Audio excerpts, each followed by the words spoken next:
안녕하세요. 이재일입니다. 이번 강좌에서는 합성의 중요한 변수인 알파 채널에 대하여 설명을 드리도록 하겠습니다.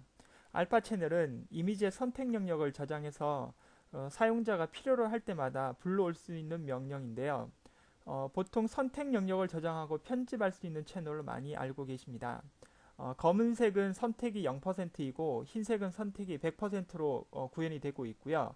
킹마스커와는 달리 알파 채널에 저장된 선택 영역은 필요할 때마다 불러올 수 있고 열려있는 다른 파일에서 알파 채널을 가져올 수도 있는 특징들이 있습니다. 일반 이미지처럼 그 알파 채널 내에서도 페인팅이나 필터의 적용이라든지 문자의 생성, 편집 기능을 할 수 있는 특징들이 있습니다. 자, 그럼 먼저 선택 영역을 저장하여서 필요할 때마다 호출을 한번 해 보실 거고요. 그리고 호출된 그 영역을 이용해서 알파 채널을 이용해서 배경 이미지를 한번 바꿔보도록 하겠습니다. 자, 그럼 파일에서 오픈을 하셔서 적당 이미지를 하나 가져오시면 되겠습니다. 저는 채널 값을 이용한 이미지를 하나 가져오도록 하겠습니다. 자, 먼저 저는 이 모델의 바디라인을 전체적으로 이렇게 저장을 해서 필요할 때마다 호출을 한번 해보도록 하겠습니다. 자, 그렇게 하기 위해서는 먼저 선택 영역으로 이 모델의 바디라인을 먼저 작업을 하셔야 합니다. 저는 마그네틱 라소트를 이용해서 모델의 바디라인을 작업을 한번 해보도록 하겠습니다. 여러분들이 마그네틱 라소트를 이용하셔가지고 작업을 하실 때는 상단 옵션 바에 프리쿠엔시라는 이 옵션을 이용하셔서 여러분들이 조절값을 얼마를 주냐에 따라서 좀 더 디테일하게 선택 영역을 잡으실 수가 있겠습니다. 저는 작업을 100 정도로 작업을 한번 해보도록 하겠습니다. 자, 머리에서부터 천천히 바디라인을 따라서 마그네틱 라소트를 움직여 주시면 그 색의 경계면을 따라서 선택 영역을 만들어 주고 있다는 사실을 보실 수가 있겠습니다. 자, 작업을 천천히 작업을 한번 해보도록 하겠습니다. 이렇게 선택 영역을 만들도록 하겠습니다. 자, 여러분들도 천천히 한번 따라서 해보시면 되겠습니다. 자, 이렇게 선택 영역이 확보가 되었는데요. 저는 밑부분에 있는 다리 부분까지도 같이 선택 영역화 시키겠습니다. 마찬가지지만 이 마그네틱 라스터 툴로 작업을 한다 그래서 완벽하게 되는 것이 아니라고 말씀을 드렸기 때문에 반드시 여러분들이 이 9가지의 선택 영역을 적당히 Shift와 Alt 키를 눌러서 조절을 하셔서 여러분들이 하시면 되겠습니다. 자, 다리 부분은 Shift 키를 눌러서 원형 선택 툴을 이용해서 이렇게 추가를 하도록 할 거고요. 필요 없으신 없는 부분들 같은 경우는 Alt 키를 이용하셔서 여러분들이 또 선택 영역을 제외시킬 수 있는 특징들을 알고 계실 거라고 생각을 합니다. 자, 이렇게 해서 저는 선택 영역을 다 구현을 했다고 보시면 되겠습니다. 자, 그럼 이 선택 영역을 채널이라는 팔레트로 이동을 하셔서 영역화 시켜 보도록 하겠습니다. 자, 영역화 시키실 때는 팔레트 하단 부분에 있는 두 번째 있는 부분에 명령을 클릭을 하면 선택 영역을 채널로 만들어 주게 되어 있습니다. Save Selection as Channel이라는 아이콘을 눌러 주시면 되겠습니다. 자, 누르면 여러분들이 보시다시피 사용자가 정의한 알파1이라는 채널이 생성이 됩니다. 원래 채널이라는 것은 색상 정보를 가지고 있는 고유한 그 값들을 가지고 있는 구역이라고 말씀을 드렸는데요.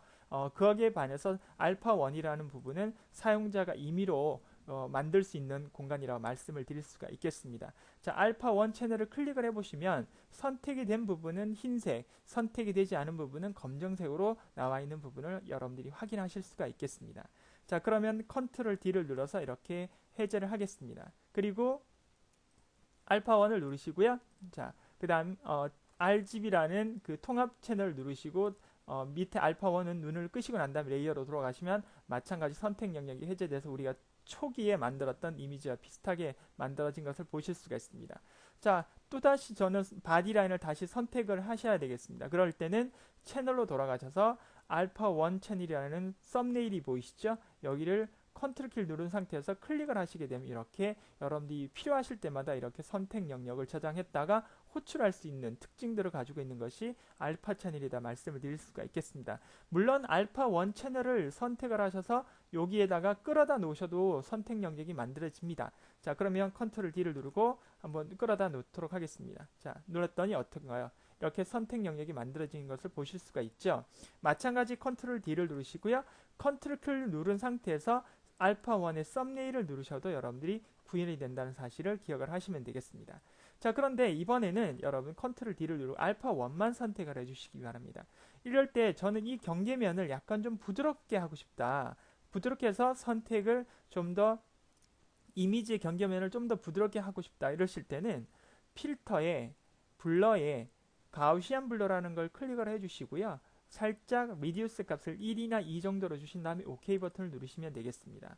자, 마찬가지 알파1은 눈을 끄시고요. RGB 통합 채널에 눈을 켜시고 난 이후에 다시 알파1에다가 컨트롤 키를 누른 상태에서 알파1 썸네일을 클릭을 하시면 되겠습니다.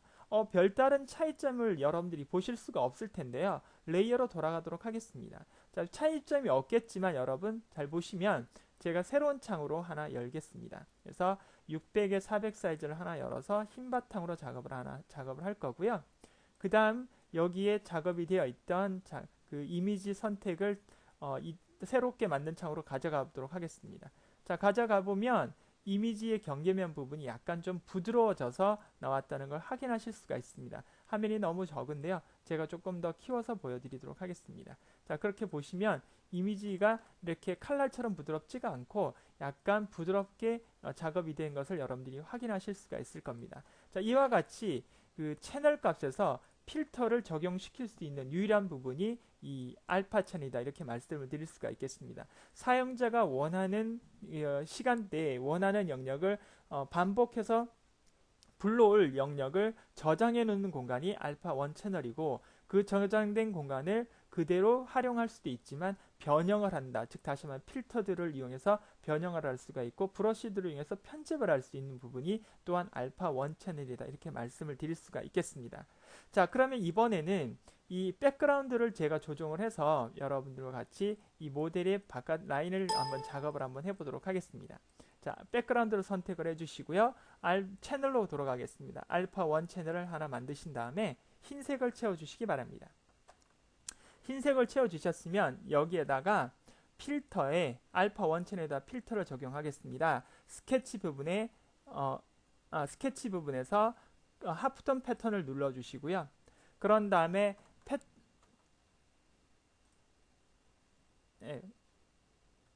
이게 화면이 너무 크게 나오네요. 필터 값들이 여러분 눈에는 잘 안 보이실 것 같은데, 자, 이렇게 좀 줄여보도록 하겠습니다. 이걸 생각을 하지를 못했네요. 자, 그러면 이렇게 나온 상태에서 사이즈는 10으로 주시고요.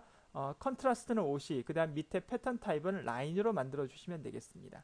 라인으로 만들어 주시면 이렇게 스프라이트 선이 나오게 되어 있습니다. OK 버튼을 누르도록 하겠습니다.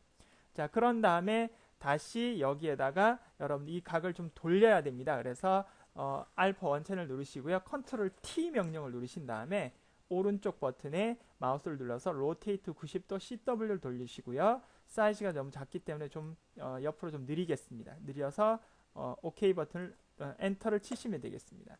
그런 다음 다시 필터에 디스톨트에 폴라 코디네이터라는 걸 눌러서 OK 버튼을 눌러주시면 이렇게 그 방사형 모양 형태로 나온다는 걸 보실 수가 있습니다. 자, 이렇게 알파1을 만드시고 난 다음에 다시 RGB 모드의 색상 통합 채널을 누르신 다음에요. 마찬가지 컨트롤 키를 누르시고 알파1의 썸네일을 클릭을 해주시기 바랍니다. 클릭을 해주시고요. 그 다음 레이어로 돌아가서 백그라운드에다가 여러분들이 색상을 하나 채색을 해주시면 이렇게 모양을 만들어낼 수가 있습니다. 좀 더 주목이 되는 그런 이미지라고 보시면 되겠죠. 사실은 색상을 좀 더 바꿨어야 되는 부분인데 그냥 흰색 바탕에다가 검정색의 라인을 넣어서 이렇게 주목을 할 수 있는 이미지로 한번 만들어 보습니다. 자, 이와 같이 채널 알파1이라는 채널 부분에서 이렇게 여러분들이 필터라든지 여러 값들을 적용을 해서 여러분들이 이미지를 보정을 할 수 있는 그런 부분인데 하나이다, 이렇게 말씀을 드릴 수가 있겠습니다. 그래서 원래 알파1이라는 것은 반복적으로 선택을 할 수 있는 영역을 저장을 해서 사용자가 필요할 때마다 호출해서 사용할 수 있는 부분이 알파1 채널이다. 그리고 거기에는 필터라든지 여러 가지 내용을 작업을 추가를 해서도 우리가 저장을 할 수 있다. 이런 특징들이 가지고 있다. 알아두시면 되겠습니다. 자, 알파1 채널에 대해서는 다음 강좌에서 한번 잠깐 더 언급을 하고 패스 탭에 관련된 명령을 설명을 드리도록 하겠습니다. 자, 이번 시간은 오늘 여기까지 마무리하도록 하겠습니다. 수고하셨습니다.